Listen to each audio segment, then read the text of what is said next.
L'importance du discernement financier dans nos engagements à l'Église. Mes chers bien-aimés, chers amis, Otep, Shalom, bonjour à toutes et à tous. Nous bénissons le nom du Seigneur pour votre présence en ces instants. Vous qui allez recevoir ce message, recevez la grâce, l'abondance, le discernement, l'onction et toutes les bénédictions dans le nom de Jésus. Mes chers bien-aimés, aujourd'hui, nous parlons de finances, d'engagement financier, de finances par rapport à l'Église. Dans le vaste paysage religieux actuel, il est important de reconnaître qu'il existe bien des dynamiques de manipulation psychologique qui peuvent être présentes dans certaines églises. Bien que cela ne soit pas du tout représentatif de toutes les églises, il est essentiel de comprendre ces pratiques et d'apprendre à les identifier. Dans ces quelques instants, nous explorerons quelques exemples de techniques de manipulation financière utilisées dans certains contextes religieux. Tout ça en soulignant l'importance de faire preuve de discernement et de prise de décision autonome dans nos engagements financiers avec une église. Bien aimé, il est important de noter que toutes les églises ne pratiquent pas la manipulation psychologique pour absorber l'argent de leurs fidèles. Cependant, dans certains cas, il existe des pratiques qui peuvent être perçues comme manipulatrices. Nous allons voir ensemble quelques exemples.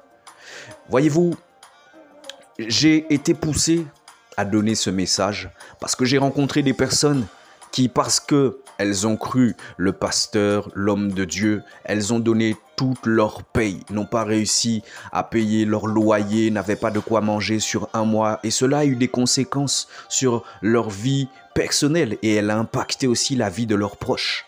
Voyez-vous, un exemple parmi tant d'autres. En tout cas, tout ce que Dieu fait est bon et tout ce que Dieu fait est parfait parce que Dieu veut nous bénir. Dieu veut que nous puissions obtenir le meilleur. Il a des plans de bonheur et non de malheur pour nous. Voyez-vous, quand les choses se passent mal, c'est sûrement que nous avons manqué de discernement ou que nous nous sommes tout simplement laissés entraîner par les hommes. Mes chers bien-aimés, nous allons voir ensemble quelques exemples de ces techniques. C'est parti.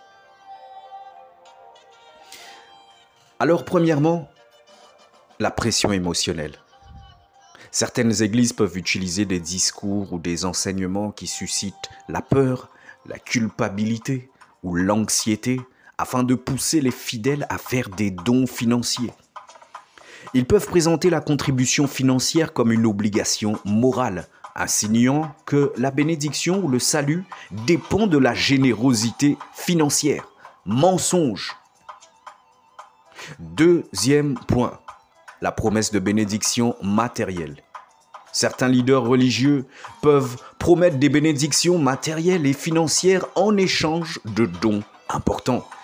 Ils peuvent vous faire miroiter une prospérité financière future en insistant sur le fait que les bénédictions divines sont directement liées aux contributions financières des fidèles. C'est faux, c'est un mensonge. Troisième point, la manipulation des Écritures. Il peut arriver que des passages bibliques soient utilisés de manière sélective, sortis de leur contexte, pour justifier l'importance de donner de l'argent à l'Église. Les fidèles peuvent être encouragés à croire que la prospérité spirituelle est directement proportionnelle aux dons financiers faits à l'Église. C'est faux, c'est un mensonge. Quatrième point, l'offrande obligatoire. Dans certains cas, les églises peuvent établir des exigences financières telles qu'un pourcentage spécifique de revenus que les membres sont tenus de pouvoir donner. Cela peut créer une pression financière et un sentiment de culpabilité chez les fidèles qui ne peuvent pas se conformer à ces exigences. Cinquième et dernier point, la manipulation de groupe. Les manipulations psychologiques peuvent également être utilisées lors des collectes de fonds ou de campagnes spécifiques. Les fidèles peuvent être impliqués dans des techniques de persuasion de groupe, telles que des appels à l'unité et à la loyauté ou des démonstrations de générosité de la part d'autres membres influents. Mes bien-aimés, il est important de faire preuve de discernement et de critique dans notre engagement financier avec une église.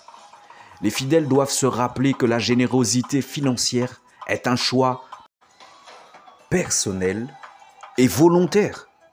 Alléluia. Et qu'elle doit être fondée sur la conviction personnelle et non sur la manipulation ou les promesses de bénédiction matérielle. Bien-aimé, si tu te trouves dans une situation où tu ressens une pression inappropriée pour donner de l'argent à une église, il peut être utile d'en parler avec un leader spirituel de confiance ou de reconsidérer ton engagement dans cette communauté. Bien-aimé, j'espère que ces informations t'aideront à mieux comprendre les techniques de manipulation psychologique qui peuvent parfois être utilisées dans le contexte de l'Église. N'hésitez pas et n'hésite pas à me poser d'autres questions si besoin. Mais bien-aimé, je vous dis shalom, à très bientôt.